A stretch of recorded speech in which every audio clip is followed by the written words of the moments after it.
Hello guys, welcome back to MTech in Telugu. Guys, ఇవాళ అయితే కొన్ని టిప్స్ అండ్ ట్రిక్స్ డీటెయిల్గా ఎక్స్ప్లెయిన్ చేస్తాను. ఫస్ట్ ట్రిక్ వచ్చేసి, కొంతమంది మనకు ఫోన్స్ ఇచ్చినప్పుడు గ్యాలరీకి ఫైల్ మేనేజర్కి లాక్ పెట్టిస్తారు. మనం దానిలో ఫైల్స్ యాక్సెస్ చేయలేము. అలాంటప్పుడు మనం ఆ ఫైల్స్ని యాక్సెస్ చేసుకోవాలన్నప్పుడు మనం ఫస్ట్గా గూగుల్కి వచ్చేసి ఫైల్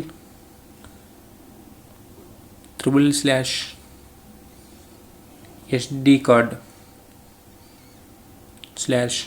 ఈ విధంగా ఇచ్చేసి మీరు ఎంటర్ క్లిక్ చేస్తే మీ ఫోన్లో ఉన్న ఫోల్డర్స్ అన్ని ఫైల్స్ అనేది ఈ విధంగా మీరు యాక్సెస్ చేసుకోవచ్చు. టిప్ నెంబర్ 2, కొన్నిసార్లు మనం ఫోన్ వాడేటప్పుడు తొందరలో మన ఫోన్ అనేది వాటర్లో పడిద్ది. అప్పుడు కొన్ని స్పీకర్స్లో అయితే వాటర్ అయితే ఫిల్ అవుతాయి. ఆ ఫిల్ అయిన వాటర్ని ఎలా రిమూవ్ చేయాలంటే, ముందుగా మీరు గూగుల్కి వెళ్ళండి. గూగుల్కి వెళ్ళేసి మీరు ఫిక్స్ మై స్పీకర్ అని టైప్ చేయండి. టైప్ చేస్తే మీకు టాప్లో ఒక వెబ్సైట్ అయితే ఈ విధంగా వస్తుంది. దాని మీద క్లిక్ చేసి వెబ్సైట్లోకి ఎంటర్ అయిపోయిన తర్వాత మనకి ఈ విధంగా అయితే ఇంటర్ఫేస్ ఉంటుంది. ఇక్కడ ట్యాబ్ అయితే చేసేయండి.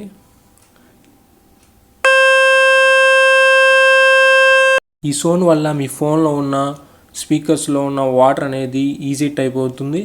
ఇక్కడ మనకి కొంత కిందకు వస్తే ఇది ఎలా పనిచేస్తుందో అనేది కూడా డీటెయిల్గా వీళ్ళు వెబ్సైట్లో అయితే మెన్షన్ చేశారు. టిప్ నెంబర్ 3, గైస్, ఈ టిప్తో అయితే మీ ఫ్రెండ్స్ని, మీ ఫ్యామిలీని ప్రాంక్ అయితే చేయొచ్చు. హ్యాకింగ్ టైప్లో మీ ఫ్రెండ్స్ని అయితే ప్రాంక్ చేయొచ్చు. ముందుగా మీరు గూగుల్కి వచ్చేసి గీక్ టైపర్.com/mobile అని సెర్చ్ చేయండి. సెర్చ్ చేయగానే మీకు ఈ విధంగా వెబ్సైట్ అయితే కనపడుతుంది. దీని మీద క్లిక్ చేసిన తర్వాత మీరు కింద కీబోర్డ్లో మీకు ఇష్టమైనట్టుగా టైప్ చేస్తుండండి. మీకు ఈ విధంగా అయితే హ్యాకింగ్ ఇంటర్ఫేస్ అయితే కనపడుతుండిద్ది. ఈ విధంగా మీ ఫ్రెండ్స్ని అయితే మీరు ప్రాంక్ అయితే చేయొచ్చు. మీ ఫ్రెండ్స్ని